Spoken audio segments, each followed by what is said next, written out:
और सारी कथा बताई। और कलयुग में जब मैं गया बेटा, मुझे एक नीरू नीमा नाम के जुल्हे उठा के ले गए थे काशी बनारस शहर से के तालाब से, लहर तारा तालाब से। और उनका कोई पिछला हिसाब था। ये नीरू नीमा कौन थे? द्वापर के अंदर एक सुदर्शन नाम के परमात्मा के भक्त हुए थे। जब परमेश्वर करुणामय नाम से आए हुए थे, उसने प्रार्थना की थी कि मेरे माता पिता ने आपका ज्ञान भगवान स्वीकार नहीं किया और ये बहुत दुख पाएंगे।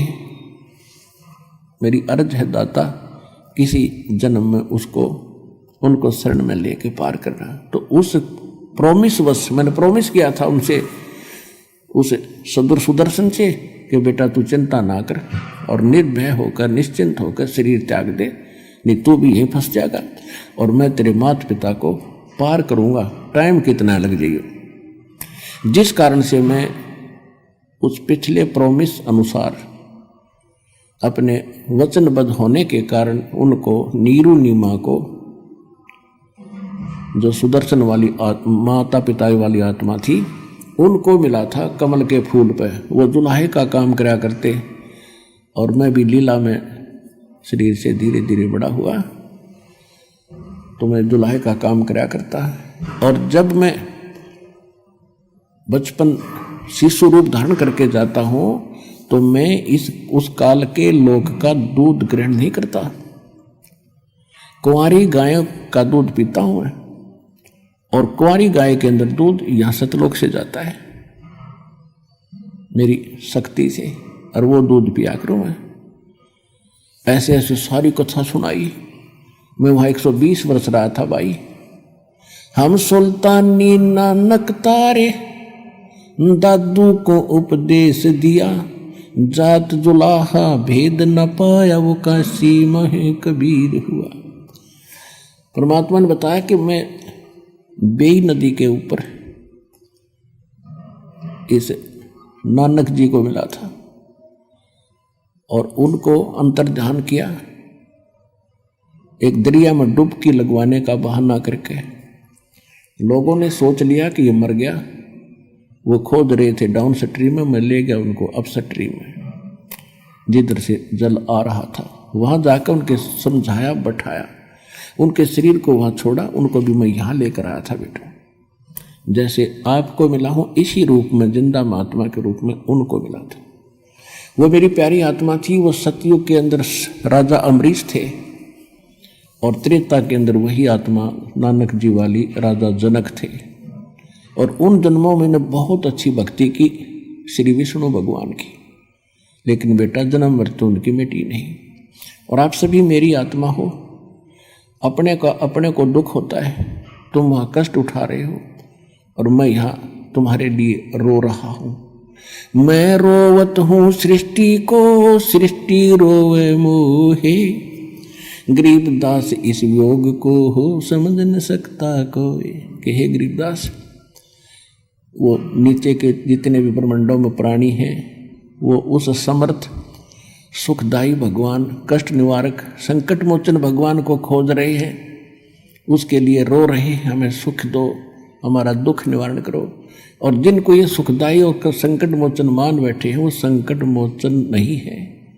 और मैं जाकर कहता हूँ कि मैं हूँ वो संकट मोचन, मैं तुम्हें सारे दुख दूर करूँगा, तुम्हें सुख दूंगा और वो कंप्लीट सोल्यूशन दूंगा, कंप्लीट मोक्ष दूंगा, पूर्ण मोक्ष दूंगा।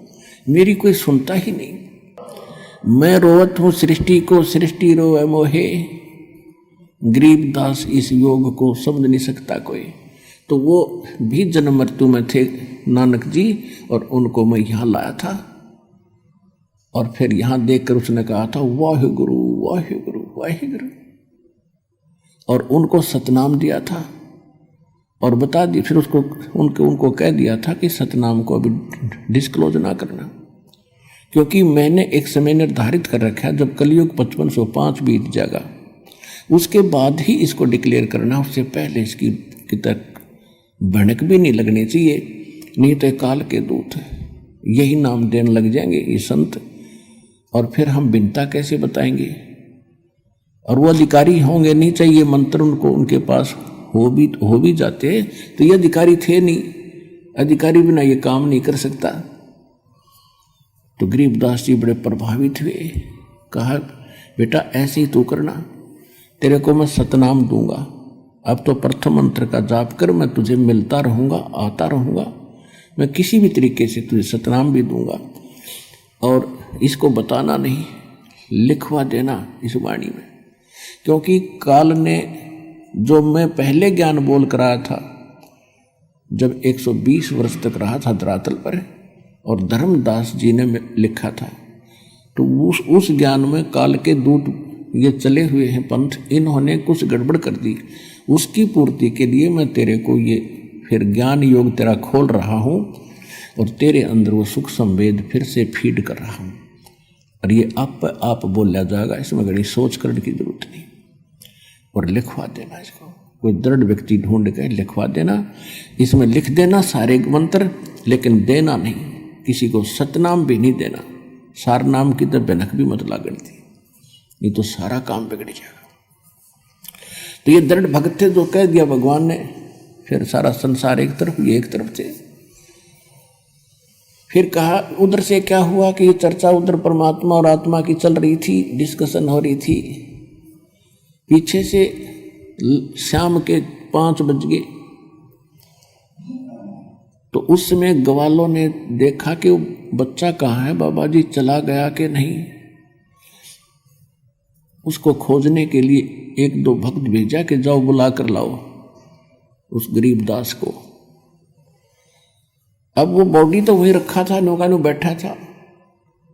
उन ग्वालों ने दूर से आवाज लगाई कि रे गरीबू, गरीबू कहा करते थे गरीबदास को गांव में, गरीबू आजा भाई, तेरा टाइम आ गया गाय घेरने का। वो अपनी एक ट्रेन बनाया करते, 2 घंटे यूँ खड़ा होगा, 2 घंटे ये खड़ा होगा, गौओं को बाहर दूर जाने से वहाँ चराने के लिए, किसी की फसल को नष्ट ना कर दें, पाड़ी खड़े रहते। दूर से आवाज लगाई कि गरीबू उठ ले भाई आजा।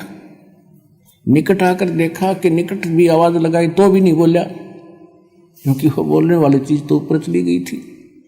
उनने पकड़ के हिलाया कि भगत जी खड़ा हो, अब वो यूं का यूं गिर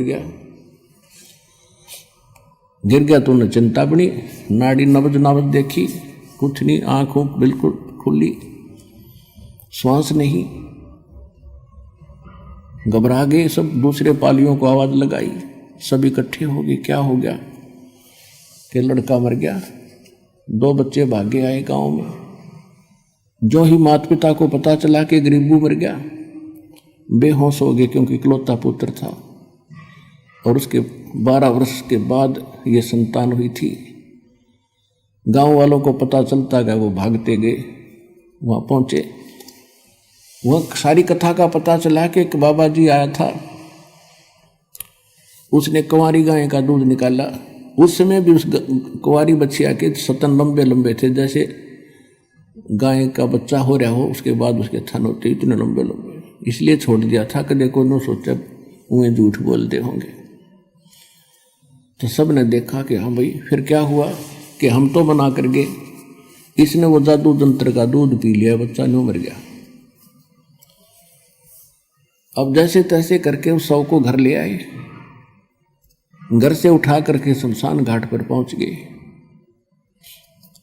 तो परमात्मा ने कहा कि बेटा अब तू जा, तेरी बॉडी का नाश करने वाले हैं वो शमशान घाट पर पहुंच गया। तो गरीबदास जी कहने लगे भगवान मैं नहीं जाता नीचे, मुझे तो यही रख लो जाता, वो तो नरक है कति। ये परमात्मा ये तो भयंकर लोग है, यहाँ के पता चलता हम कहाँ रह रहे हैं, भेड़ियों के बीच में रह रहे, भेड़ियों के बीच में। आदमी को आदमी मार दे, पशु बड़ा पशु छोटे पशु को खाने के लिए दौड़ रहा है, वहाँ सारी फिल्म चल रही है। कोई डाकू है, धन लूट लेता है, कोई इज्जत लूट रहा है, पूरा हाल दिखाई दे रहा है वहाँ से। मतलब सब कर्म हो रहे हैं, पृथ्वी सब नजर आ रहे थे इसको, पृथ्वी घूम ही रही है ऐसे।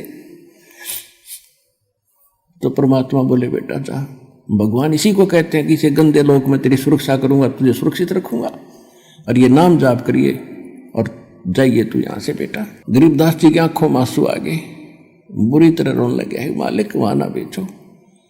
परमात्मा बोले बेटा अगर आप वापस नहीं जाओगे, आज तक आपको पता था या कोई लोक है? हक नहीं पता था जी। तो आपके भाई बहन वह कष्ट उठा रहे हैं, वो कितने दुखी हैं, आपको दिख रहे हैं? हाँ जी दिख रहे हैं। किसी का बेटा मर गया, वो रो रहा है, वहां से साफ दिखाई दे रहा है किस कारण से रो रहा है। किसी की बेटी विधवा, किसी के टांग कट गई, किसी के कोई बीमारी हो रही है, कोई भूखे मर रहे हैं, कोई किसी को लूट रहा है, कोई इज्जत लूट रहा है। परमात्मा बोले देख ये कष्ट उठा रहे हैं, ये तेरे ही भाई बहन हैं जो यहाँ से गए थे। इनके सब के देखिए मकान खाली पड़े। इन मूर्खा ने के सोची, अपने पैर पर कवाड़ा मार के गए सारे और बड़ी थाली का ठोकर मार के बेटा। अब उनकी बुद्धि कति भ्रष्ट कर दी काल ने। और जब तक आप मेरा सहयोग नहीं दोगे तो कैसे पता चलेगा कि कौन स्थान है, कौन भगवान है और कौन सा रियल मंत्र है जिससे इनका छुटकारा होगा। क्या आप उनका उपकार नहीं चाहते हैं? हाँ महाराज चाहूँगा, और आपकी आज्ञा है तो जाऊँगा और सबको बताऊँगा कि बेटा जा और जल्दी कर। और मैं तेरे को ऐसा मंत्र दे दिया है, तेरा कोई हानि नहीं कर पाओगा। तुझे कोई तंग करेगा तो वो आप पर दुखी हो जाएगा, लेकिन तू किसी को बद्दुआ भी ना देना, क्योंकि वो तेरे भाई बहन है। और तेरे पास ऐसा मंत्र हो गया, अगर तू बद्दुआ देगा तो घनी हानि हो जाएगी और तेरी भक्ति नष्ट होगी। उनको कुछ ना कहना, पर तेरे को ऐसा कवच दे दिया, तेरा कुछ नहीं बिगाड़ पाओगा। तो गरीबदास जी को कहा जा बेटा जल्दी पहुंचे। उधर से चिता पर रख दिया शव को, ऊपर लकड़ी लगाने लगे थे।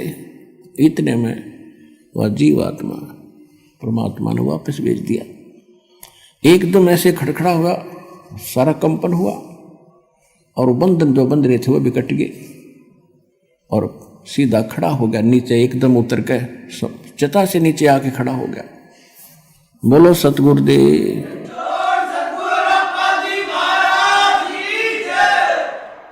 इस काल का ये भी भयंकर जाल है। यदि ये कहीं वहीं सपना टूट जाता खेत में न्यू का न्यू, तो गरीबदास जी को विचलित कर देते कि सपना देखा तो सो गया बैठा बैठा। जब शमशान घाट पर धरा देखा शरीर, जब उसका पेट उसको देखा, उसको जची विकान यकीन हुआ कि स्वप्न नहीं था, ये तो रियल में देख कर आया हूं। और फिर वो वाणी बोलने लग गया जो आज हमारे काम आई है, जिसके आधार से दास ने आपको आपकी आत्मा जगाई है और उसका मेल सब सदग्रंथों से करके आपके प्रमाणित किया है कि जो भगवान ने 600 वर्ष बोला था और गरीबदास जी ने जो कहा था, आज हमारे सदग्रंथ भी उसको समर्थन दे रहे हैं। अब गरीबदास जी के अंदर वो जो वाणी फीड कर दी थी परमात्मा ने, अब उन्हीं चौपाइयों को बोलना शुरू कर दिया। जिससे भी बात कोई उससे पूछता है तो ये वाणी बोलने लग जाता है। कहाँ गए थे? अजब नगर में ले गए हमको सतगुरु आने, जल के ब्रह्म अगाध गति वहां सूते चादर ताने। पर पट्टन व परलोक है जा अदली सतगुरु सारे, वो भक्ति हेत उतरे भई पाया हम दीदार।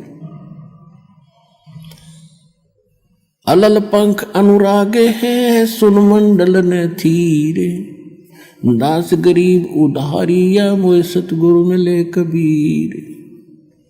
तो गरीबदास जी जिससे भी बात करते थे, कोई प्रश्न करता था, कहाँ क्या हुआ तेरे साथ, कैसे वापस आया, तो वाणी में बोलते थे, वो वर्बली नहीं बताते थे। हम सुल्तानी नानक तारे दादू को उपदेश दिया, जात जुलाहा भेद न पाया वो काशी महे कबीर हुआ। अनंत कोट ब्रह्मांड का एक रति नहीं भारे, सतगुरु पुरुष कबीर है ये कुल के सिरदनहार। यह वीडियो संत रामपाल जी महाराज के ज्ञान का अंश मात्र है और अधिक जानकारी के लिए सब्सक्राइब करें कबीर साहिब अमरवाणी यूट्यूब चैनल।